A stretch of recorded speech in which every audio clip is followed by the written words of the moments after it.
साथ संगत जी, बाबा जी और हजूर जी कहाँ पहुँच गए हैं। आज मैं आपके साथ यही बात शेयर करूँगा और बाबा जी कहाँ पर सत्संग फरमाने वाले हैं।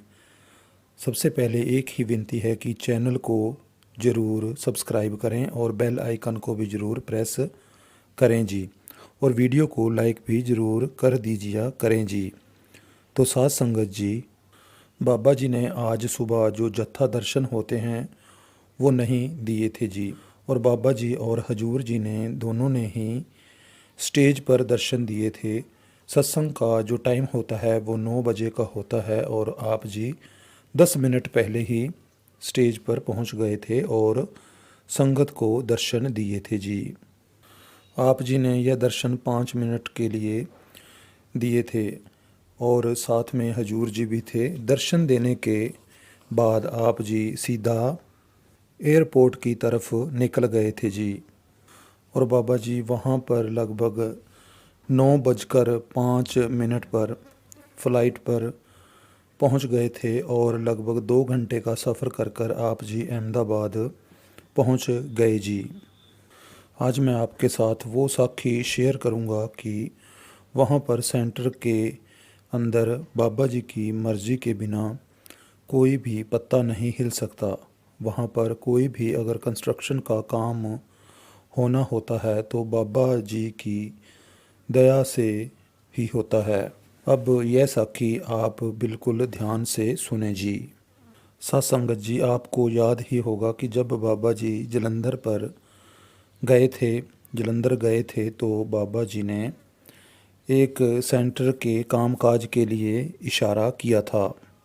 लगभग बाबा जी एक सवा साल पहले जलंधर गए थे और वहाँ पर एक सेंटर है जिसको कि जलंधर वन सेंटर कहते हैं, और यह सेंटर हजूर बाबा सावन सिंह जी के समय का बना हुआ है। और इस सेंटर पर कुछ कंस्ट्रक्शन का काम करना था, और जब बाबा जी वहाँ पर आए और बाबा जी ने इसके बारे सब कुछ बताया और वहाँ से आगे चले गए।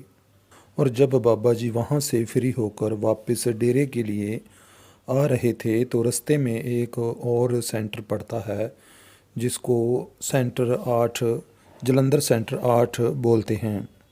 और जब बाबा जी ने वहाँ पर वो सेंटर 8 का जो बोर्ड देखा तो बाबा जी ने सेक्रेटरी साहब से पूछा कि सेक्रेटरी साहब, क्या ये अपना सत्संग सेंटर घर है या फिर किसी का रेंट का सत्संग घर है। तो सेक्रेटरी साहब ने उस जगह के बारे अवगत कराया और बाबा जी से बोले कि बाबा जी, यह सत्संग घर रेंट पर है। तो बाबा जी ने उनसे पूछा, क्या आप जी ने इस सेंटर के लिए कोई जगह देखी है। तो सेक्रेटरी साहब ने कहा, सच्चे पातशाह, जगह तो बहुत देखी हैं, कोई मिल नहीं रही हैं।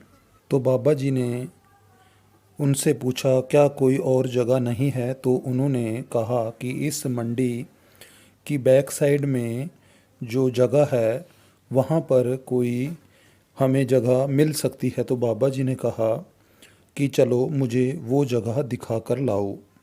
तो बाबा जी और सेक्रेटरी साहब जब वहाँ गए, जब बाबा जी ने वो जगह देखी तो बाबा जी ने बोला कि यह जगह तो बहुत सही है। और बाबा जी तो सेक्रेटरी साहब को बोलकर वहाँ से चले गए।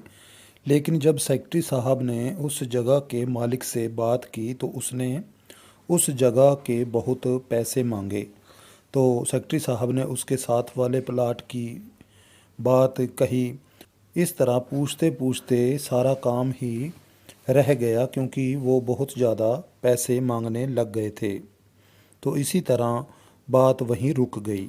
लेकिन मालिक की ऐसी मौज हुई कि वो बंदा एक दिन खुद चलकर वो जगह डेरे के सत्संग घर के लिए देने को राज़ी हो गया और खुद बात करने के लिए सेक्रेटरी साहब के पास पहुंच गया।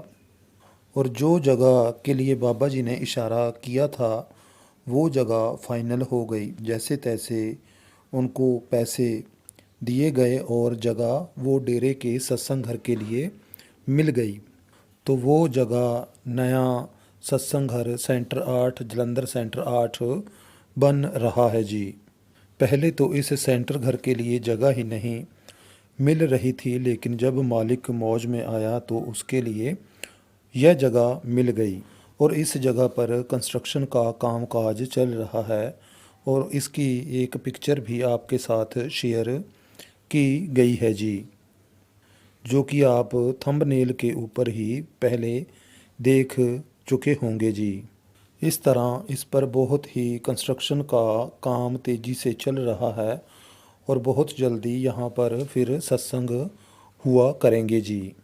और एक आपको बहुत ही अच्छी बात बताऊं कि कहीं भी डेरे का अगर काम करना हो, नया डेरा हो, उस पर काम काज चलाना हो, तो सबसे पहले वहाँ पर बिजली का मीटर लगवाया जाता है ताकि सारा काम अपनी खपत की हुई बिजली से ही हुआ हो।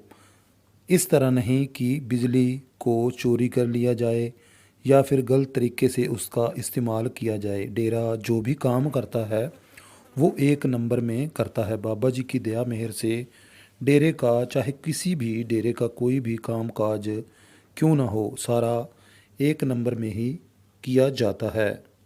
और जितना भी बिल हो और जितना भी बिजली का बिल हो सारा दिया जाता है, कोई भी पेंडिंग में नहीं रखा जाता।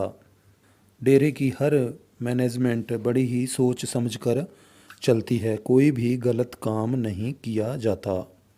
और इस तरह जिस सेंटर के लिए जगह नहीं मिल रही बाबा जी के एक इशारे से वो जगह मिल गई, मालिक की मौज हुई तो वो सेंटर घर बन गया। तो इसी तरह हमें जो भी यह सत्संग घर सेंटर देखने को मिलते हैं सब मालिक की ही मौज है। तो इस तरह जब इस सत्संग घर का काम पूरा हो जाएगा तो बाबा जी हो सकता है दोबारा भी वहाँ पर गेड़ा लगाएं। इस बात का पक्का तो नहीं कहा जा सकता कि बाबा जी आएंगे। और साथ संगत जी, जितने भी सत्संग घर बनाए जाते हैं यह हमारे लिए ही बनाए जाते हैं ताकि हमें उसका लाभ प्राप्त हो सके। हमें कई बार या फिर हमारे बच्चों को कहीं डेरे पर जाने का मौका नहीं मिलता, तो बाबा जी की इतनी दया मेहर है कि उन्होंने हर जगह पर सत्संग घर सेंटर बनाए हुए हैं ताकि हम वहाँ पर सत्संग का माहौल बना सकें, भजन सिमरन के लिए एक अच्छा माहौल बना सकें। बाबा जी अपनी तरफ से हमें कितना प्रेम प्यार बख्शते हैं, दया मेहर बख्शते हैं ताकि हमें अपने सच्चे सत्संग से जोड़ा जाया जा सके। और हमें हर समय मौका मिला रहता है कि हम सत्संग से जुड़े रहें, अच्छी अच्छी ज्ञान की बातें हम तक पहुंचती रहें। तो साथ संगत जी, संत कितने दयालु होते हैं यह तो हम उनकी करनी से ही देख सकते हैं। तो साथ संगत जी, हमें भी बाबा जी की बात मानने की कोशिश करनी चाहिए, भजन सिमरन करने का प्रयास करना चाहिए जी। आज की इस वीडियो में साथ संगत जी बस इतना ही जी। फिर मिलेंगे एक और नई अपडेट के साथ जी।